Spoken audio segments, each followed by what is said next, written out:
This video is going to be a quick rundown of just some of Charlie Manson and the family's run-ins, connections to the victims, and history as I understand it. I hope you enjoyed this video, and thank you for watching.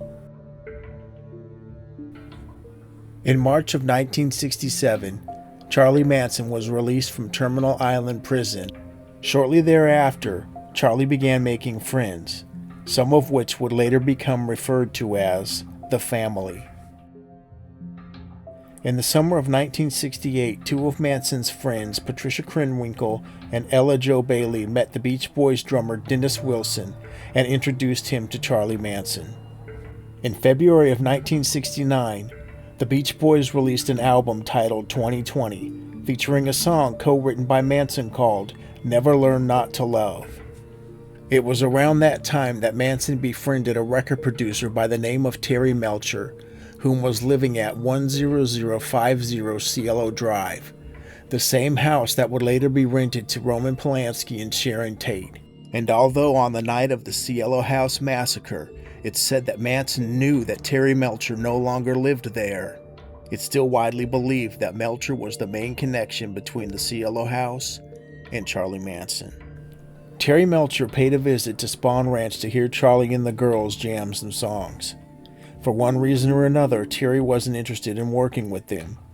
That combined with the Beach Boys and Dennis Wilson allegedly not compensating Manson for his song contribution and changing some of the song without Manson's consent, left Manson with a bad vibe about Dennis, the Beach Boys, Melcher, and the music industry in general. It's believed by most that this is the reason that the family showed up at the Tate house on August 9, 1969.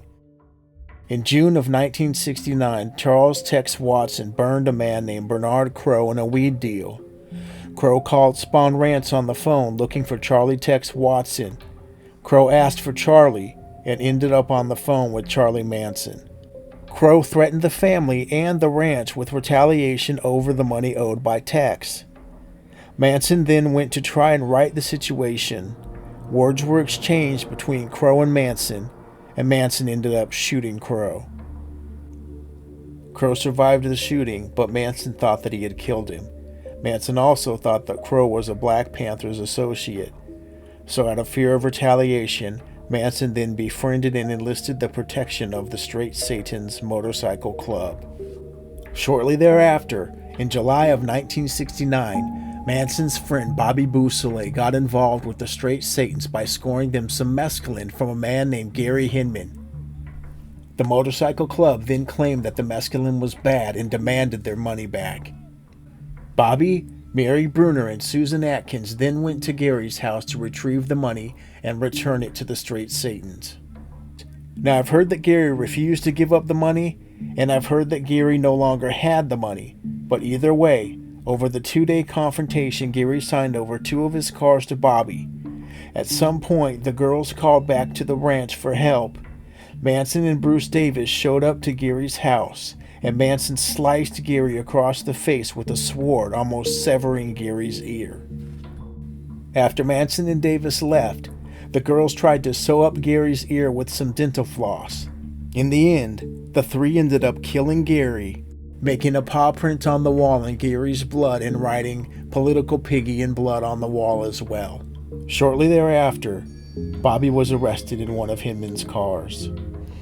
A man named Harold True, who was friends with Charlie Manson and the family, lived in a house on Waverly Drive from September of 1967 to September of 1968, as stated by himself, Harold True, in a 1970 interview with the DA.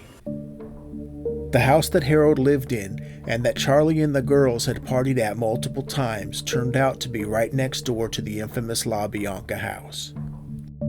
Now there are different theories and beliefs as to why Charlie and some of the family showed up to the La Bianca house on the night of August 10, 1969.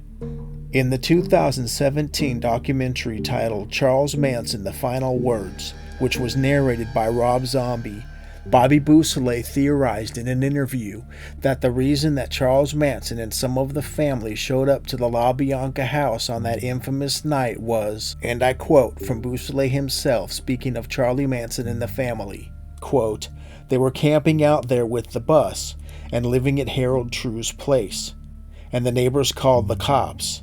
They had to leave there because the neighbors called the cops, and the neighbors were the La Biancas. Charlie picked people that he had grudges against. He didn't just pick people at random." End quote.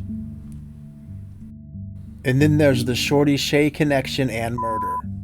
Shorty's connection to the Manson family was that Shorty was a stuntman and a ranch hand at Spahn Ranch. It's believed that Shorty told on the family, leading to the 1969 raid of Spahn Ranch, whereas multiple members of the family were arrested, including Charlie Manson himself. It's also believed that that's one of the main reasons that Donald Shorty Shea was murdered by members of the Manson family in late August of 1969. So that's a quick rundown of some of Charlie Manson and the family's history, connections to the victims, and run-ins as I understand it. I hope you enjoyed the video, and thank you for watching.